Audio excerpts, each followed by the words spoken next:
दोस्तों ये कहानी है एक माँ की जो समुद्र के बीचों बीच अपने बच्चे को जन्म देती है और फिर उसके साथ क्या क्या होता है इस मूवी में जानेंगे। तो चलिए दोस्तों अब इस कहानी को शुरू करते हैं।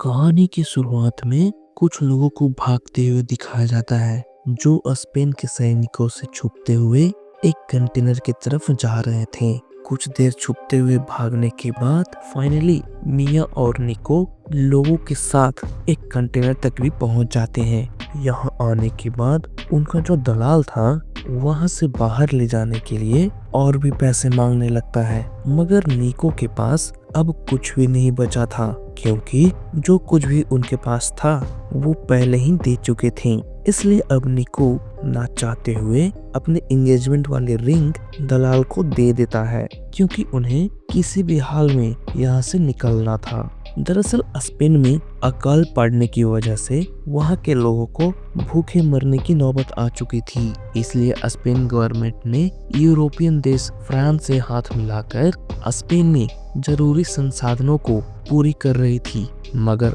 स्पेन गवर्नमेंट को संसाधनों को मंगाना महंगी पड़ रही थी। इसलिए स्पेन गवर्नमेंट उन सभी संसाधनों को बढ़ाने के बजाय अपने देश के ही यूजलेस लोगों को मारकर खत्म कर देने का ऑर्डर देती है। इसलिए सोल्जर्स उन लोगों को मार रहे थे जो आत्मनिर्भर नहीं थे, जैसे कि बूढ़ों को, बच्चों को और प्रेग्नेंट औरतों को। जहाँ भी ये तीनों में से कोई दिख जाते स्पेन के सोल्जर्स उन्हें मार दे रहे थे। इसलिए निको अपनी वाइफ मिया के साथ स्पेन छोड़ने वाला था क्योंकि वो प्रेग्नेंट थी और यही वजह थी कि निको यहाँ से निकलकर किसी टापू पर जाकर अपनी नई लाइफ की शुरुआत करने वाला था। इधर मिया और निको को ले जाकर एक कंटेनर में बंद कर दिया जाता है जहाँ पहले से ही और भी बहुत सारे प्रेग्नेंट औरतें थी जो छुपकर देश छोड़ने के फिराक में थी। यहाँ पर पता चलता है मिया और निको की एक और बच्ची भी थी जिसे दोनों ने बहुत दिनों तक मिलिट्री वालों से छुपाकर रखने की कोशिश की थी, मगर एक दिन वो बच्ची खेलते हुए घर से बाहर निकल गई थी। तभी मिलिट्री वालों की नजर उस बच्ची पर पड़ गई और वे लोग उस बच्ची को उठाकर लेकर चले गए थे। यही सब बात करते हुए सुबह हो जाती है जहां फिर से कंटेनर का दरवाजा खोला जाता है, मगर इस बार और भी लोग बाहर में खड़े थे जो कंटेनर खोलते ही अंदर जाना शुरू कर देते हैं, मगर इतने लोगों को एक कंटेनर में ले जाना पॉसिबल नहीं था। इसलिए उनका दलाल आधे लोगों को दूसरे कंटेनर में जाने बोलता है, मगर इस धक्का मुक्की में निको भी अपने कंटेनर से बाहर आ जाता है और जब वो कंटेनर में वापस जाने लगता है तब तक उनका दलाल कंटेनर बंद कर देता है, जिस कारण मिया अपने कंटेनर में अकेले ही रह जाती है। बाद में जब वो कंटेनर के होल से बाहर देखती है तो उनका दलाल जबरदस्ती निको को दूसरे कंटेनर में डाल रहा होता है। इसलिए मिया तुरंत ही निको को कॉल कर उसका हालचाल पूछती है और अकेले जाने से मना करने लगती है, मगर निको किसी तरह मिया को समझाकर शांत करता है और आश्वासन देता है जब भी मौका मिलेगा वो मिया के पास आ जाएगा क्योंकि दोनों ट्रक का कंटेनर साथ में ही जाने वाला था। खैर रास्ते में जाते वक्त मिया कंटेनर से बाहर के हालात भी देखती है जहां सोल्जर्स जबरदस्ती बच्चों को उनके पेरेंट्स से दूर कर रहे थे, साथ ही प्रेग्नेंट औरतों को एक सेल में बंद करके कहीं ले जाने की तैयारी में थे। खैर कुछ दूर जाने के बाद रास्ते में एक चेक पोस्ट पड़ता है जहां मिलिट्री वाले ट्रक को रुकवा कर उसकी चेकिंग करने के लिए बोलते हैं। साथ ही मिलिट्री वाले जबरदस्ती खुद ही कंटेनर को खोलते भी हैं, मगर जैसे ही ट्रक का गेट खोला जाता है अंदर कोई भी नहीं दिखता। तभी देखते हैं सारे लोग कंटेनर के अंदर बनी हुई हिडन दीवार के पीछे छुपे हुए थे, पर मिलिट्री वाले भी तेज थे। वो ट्रक के बाहर की लंबाई और अंदर की लंबाई देखकर समझ जाते हैं कि ट्रक में कुछ तो गड़बड़ है। इसलिए वो ट्रक के लास्ट में जाकर गोलियां चलाकर देखते हैं, जिससे पता चलता है ट्रक का कुछ हिस्सा अभी भी बाकी है। ये देखकर मिलिट्री वालों को समझते देर नहीं लगती और वो सीधा जाकर लोगों को बाहर निकलने के लिए बोलते हैं। साथ ही वो भरोसा भी दिलाते हैं वो किसी को कुछ भी नहीं करेगा। और अगर वो बाहर नहीं निकले तो मिलिट्री वाले सभी को गोली मार देती, क्योंकि मिलिट्री वालों को गोलियां चलाने की परमिशन थी।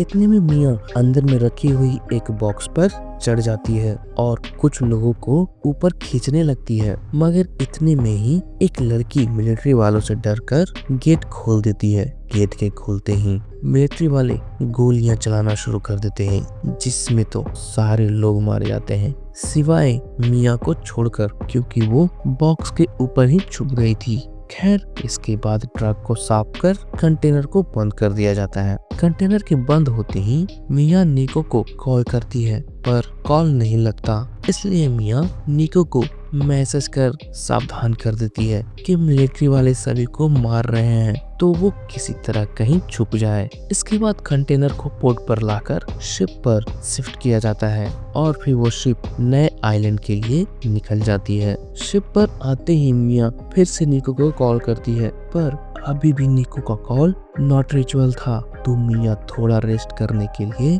कंटेनर में ही सो जाती है। लेकिन रात जैसे ही होती है, अचानक से मौसम बिगड़ने लगता है और शिप समुद्र के तूफान में चारों तरफ से घिर जाती है, जिस वजह से कंटेनर में मिया भी अच्छे से खड़े नहीं हो पा रही थी। इसलिए वो कंटेनर से ही लोगों को बचाने के लिए बोलने लगती है, पर उसकी आवाज बाहर में कोई नहीं सुन पा रहा था। इतने में अचानक से शिप पर लदे बहुत से कंटेनर समुद्र में गिर जाते हैं, जिसमें मिया का भी कंटेनर था। कंटेनर के गिरते ही मिया को बहुत से जोर का झटका लगता है और वो बेहोश हो जाती है। सुबह में जब उसकी नींद खुलती है तो देखती है कंटेनर के अंदर पानी भरा हुआ था। यहाँ पर उसे पता चलता है उसके कंटेनर के साथ साथ बाहर और भी बहुत सारे कंटेनर थे जो समुद्र में तैर रहे थे। ये देखकर मिया निको को कॉल लगाने लगती है, पर झटके की वजह से उसका फोन टूट चुका था। यहीं पर मिया का ध्यान कंटेनर के होल्स पर जाता है, जिससे पानी कंटेनर में भर रहा था, पर उसे वहाँ पर कुछ नहीं मिलता जिससे वो होल्स को बंद कर सके। वो वहाँ पर लकड़ी के बने बॉक्सेस को खोलकर भी देखती है, पर उसे कुछ नहीं मिलता। उन बॉक्सेस में था तो सिर्फ हेडफोन्स, कुछ प्लास्टिक के बॉक्सेस, हुडीज, बहुत सारी वाइन, इलेक्ट्रॉनिक टीवी और एसी। साथ ही मिया को वहाँ पर किसी आदमी का बैग भी मिला था, जिसमें एक मोबाइल, एक ड्रिल मशीन, एक सेलो टेप, एक चाकू, एक ट्यूबलाइट, पानी की बोतल और थोड़ा बहुत कुछ खाने की चीजें। इसलिए मिया सबसे पहले टेप से कंटेनर्स के होल्स को चिपकाने की कोशिश करती है, पर बहाव के कारण टेप भी निकल जा रहा था। इतने में मिया को बाहर से बहुत सारे लोगों की चिल्लाने की आवाज आने लगती है। जब वो बाहर देखती है तो लोगों से भरा एक कंटेनर पानी में डूबा जा रहा था। ये वही कंटेनर था जिसमें लोगों के साथ निको भी मौजूद था। इसलिए अब मिया अपने मोबाइल से सिम चेंज कर दूसरे में लगाकर निको को कॉल करती है, पर अभी भी निको का कॉल नहीं लगता। इसलिए अब मिया हार मानकर खुद ही जान लेने की कोशिश करने लगती है, पर उसे महसूस होता है उसके पेट में पल रहा उसका बच्चा अभी भी जीवित है। ये देखकर मिया बहुत ही हैरान हो जाती है, क्योंकि उसे लग रहा था भाग दौड़ करने के दरमियान उसका बेबी मर चुका है। इसलिए अब मिया मरने का ख्याल छोड़ देती है और सबसे पहले डब्बे के रबड़ को ही काट कर कंटेनर्स के होल्स को बंद करती है। साथ ही वहाँ पर एसी के पाइप के जरिए कंटेनर में भर रहे पानी को भी निकालना शुरू कर देती है। कुछ देर बाद फाइनली मिया को एक कॉल आता है, जिससे पता चलता है निको अभी भी जिंदा है, क्योंकि वो मिया का मैसेज मिलते ही किसी तरह कंटेनर से बाहर निकल चुका था। मगर निको को पता चलता है मिया कहीं बीच समुद्र में फंसी हुई है। इसलिए अब निको मिया को सब्र रखने बोलता है। साथ ही वो किसी भी तरह मिया को वहां से निकालने का वादा भी करता है, जिसके बाद अब मिया खुद को जिंदा रखने की कोशिश में लग जाती है। लेकिन उसी दिन रात में फिर से समुद्र का तूफान आ जाता है, जिस कारण अब मिया खुद को रोक नहीं पाती और कंटेनर में ही एक बच्चे को जन्म देती है, जिसका नाम वो नोआ रखती है। इसके बाद वो वैसे ही नोआ को पालना भी शुरू कर देती है और अभी तक कंटेनर में 3 दिन बीत चुके थे। आगे आगे अब मिया को बच्चे को संभालना मुश्किल होता जा रहा था, क्योंकि वो बच्ची चुप ही नहीं हो रही थी। इसलिए अब मिया बच्चे को खुली हवा में ले जाने का फैसला करती है। तभी उसे कंटेनर में होल करने का ख्याल आता है, इसलिए वो वहीं पड़े हुए ड्रिल मशीन से कंटेनर के ऊपर होल करना शुरू कर देती है। मगर अब मिया के पास सबसे बड़ी प्रॉब्लम थी खाने की, क्योंकि वो इतने दिन किसी तरह तो थोड़े से खाने से काम चला ली थी, पर अब उसे और भी भूख लग रही थी। साथ ही उसे अपने बच्चे को भी दूध पिलाना था, इसलिए वो किसी तरह खुद को शांत रख रही थी और कंटेनर में ड्रिल कर रही थी। लेकिन जब कुछ ही ड्रिल करना बाकी रह गया था, तभी उसके ड्रिल की बैटरी ही खत्म हो जाती है। इसलिए अब मिया को समझ नहीं आ रहा था वो क्या करे। तो अब मिया फिर से मोबाइल का सिम चेंज कर अपने मोबाइल को ही खोलने की कोशिश करती है, क्योंकि उसका सेकंड वाला मोबाइल भी पानी में गिरने की वजह से भीग चुका था। इतने में मिया का ध्यान एक कटर पर जाती है, तो अब मिया उसी से कंटेनर को काटना शुरू कर देती है।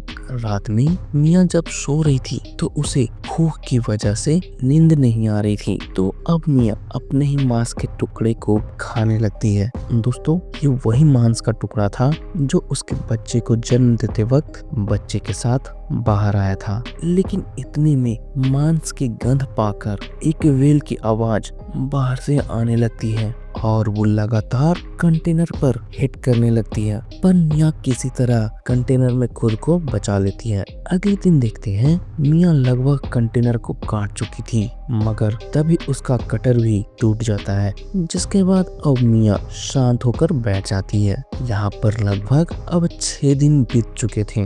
दूसरी तरफ मिया की हालत इतनी खराब हो चुकी थी कि अब उसे चक्कर भी आने लगे थे। वो बार बार समुद्र का पानी पीने की कोशिश करती, पर नहीं पीती, इसलिए मजबूरन उसे रात में भाप से बन रहे पानी को चाट कर काम चलाना पड़ रहा था। अगले दिन जब मिया जागती है तो बारिश हो रही थी। ये देखकर मिया बारिश के पानी को ही पीने लगती है, जिससे उसे कुछ एनर्जी जरूर मिलती है। इसके बाद मिया बारिश के पानी को ही बहुत सारे डिब्बे में इकट्ठा कर रख लेती है, ताकि आगे वो पानी काम आ सके।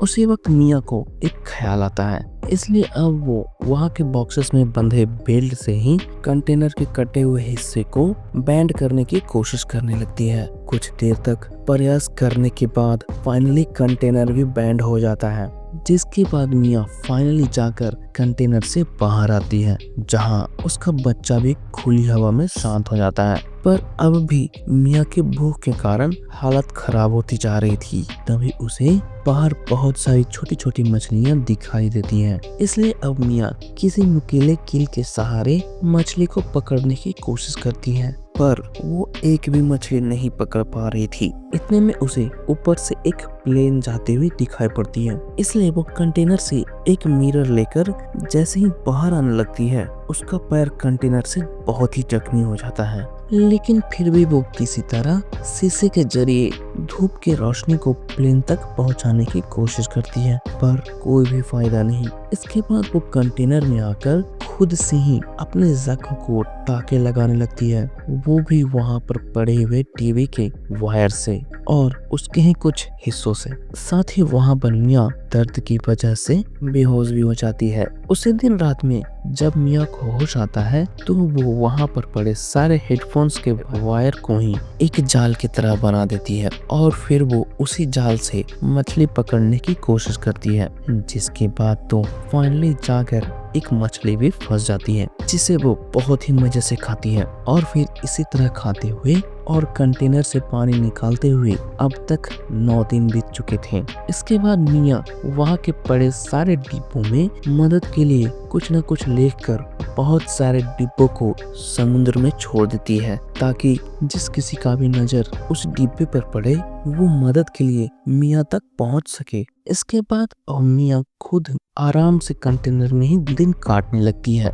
एक दिन रात में जब मिया बाहर आती है तभी उसे निको का कॉल आता है, जिसे वो बहुत ही मशक्कत कर रिसीव करती है, क्योंकि स्क्रीन टूट जाने की वजह से उसका फोन काम ही नहीं कर रहा था। यहाँ पर निको को पता चलता है मिया की डिलीवरी कंटेनर में ही हो चुकी है, इसलिए वो जल्दी से निको को आने बोलती है, पर निको बताता है वो उस तक नहीं आ सकता क्योंकि पुलिस से भागते हुए उसे गोली लग चुकी थी, जिससे वो बहुत ही जख्मी हो चुका था। इसलिए निको मिया को खुद ही वहाँ से किसी तरह निकलने की सलाह देता है।